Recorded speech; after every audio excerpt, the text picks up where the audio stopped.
I truly believe that Black lives matter, and I truly believe that Black trans lives matters. So when I see all of you on the front lines speaking up, protesting, and doing what's right, and speaking up for the injustice that we face in this country, police brutality, when it comes to what happened to George Floyd, that should have never taken place. And us thugging it out with the coronavirus, we have just been really thugging it out this year. But here's the light at the end of the tunnel. We can get back on track. We can right some of those wrongs that has occurred in our country, and even going back 400 years. When it comes to police brutality of African Americans, I truly believe that we can do the right thing, because even my campaign that I started back in 2017, One Human Race, it was only my true intention to unify everyone and bring everyone together. Hence the phrase, one human race.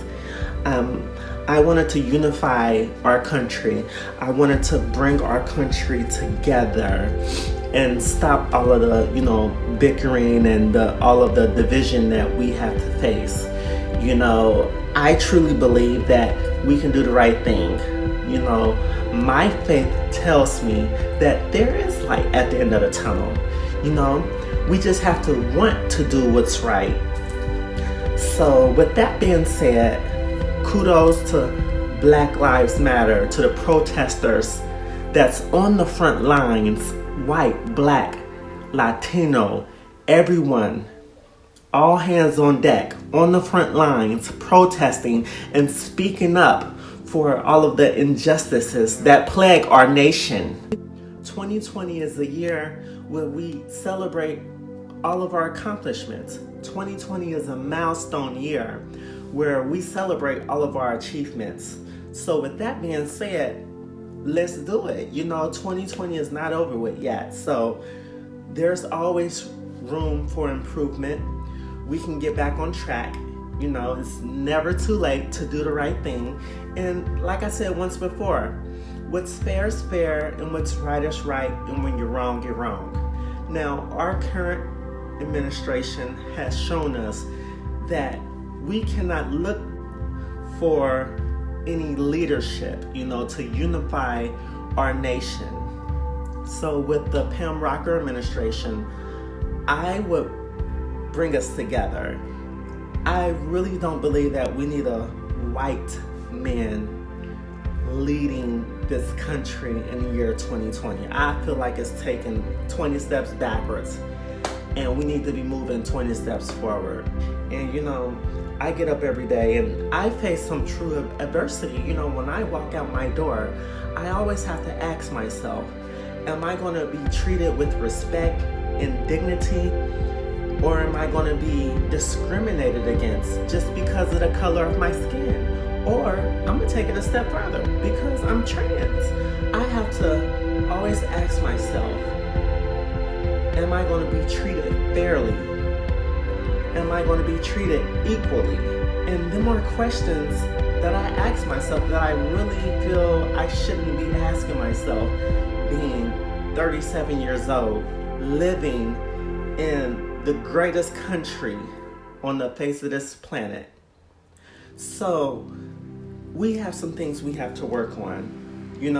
We're not perfect. We are only human. And I truly believe that if we all come together, all hands on deck, and if we call out things when we see it, that's why I'm so glad, for Steve Jobs and the creators of all of these devices that we can capture when things are not going right. We can have proof that, hey, this person put their knee on someone's neck.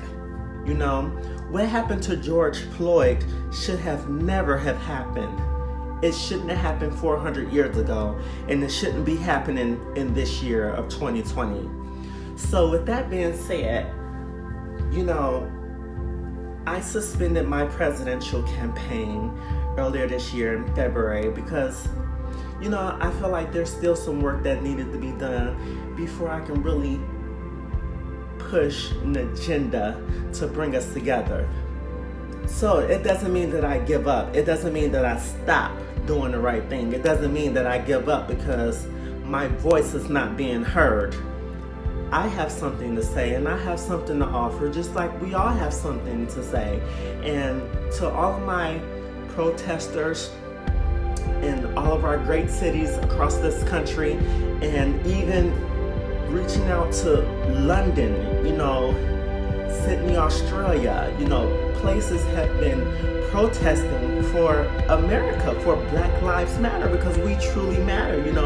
We bring so much to the table, and we have so much backbone and culture that's enriched in our spiritual being. And everyone has something different to bring to the table. So America is just nothing but a melting pot of white, Black, Asian, Latino, Native American. We all bring all of our creative ideas to the table. And you know what? Like I always say, 2 heads are better than one. So in this case, it's all of our heads are better than one. So we shouldn't look to the Donald Trumps of the world for any type of guidance or any type of unity. We have to take it upon ourselves to do the right thing. When we see something, we must call it out. We must call a spade a spade. That's why I feel that me doing this video, I can speak up and be heard and let my voice be heard, because I have something to say. It makes me uncomfortable to see all of this on the news. When I watch MSNBC, CNN, Fox News, I'm seeing everything happening in real time. When I go to YouTube, when I'm on Facebook, social media is bringing it to all of our attention every single day. And when we see this, it's being ingrained in our psyche.